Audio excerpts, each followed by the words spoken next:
Oh, wonderful. I mean, it was so enlightening, so many concepts that maybe you get to hear in day to day. But having a deep thought about it, understanding them, how you can use it in your day to day, how you can practice them, that was really enlightening.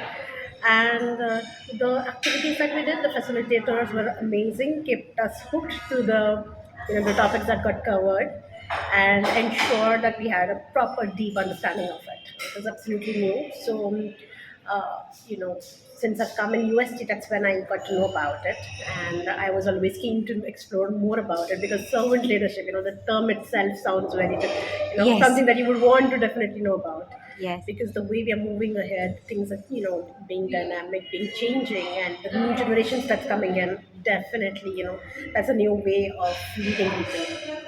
Yes, because I'm going to go back and share my learnings with them and probably have collective discussions, maybe sessions together, to explore each topic that I learned, share my insights with them, hear from them as well, and probably pass it on so that they also, are come back and learn more about it through these programs.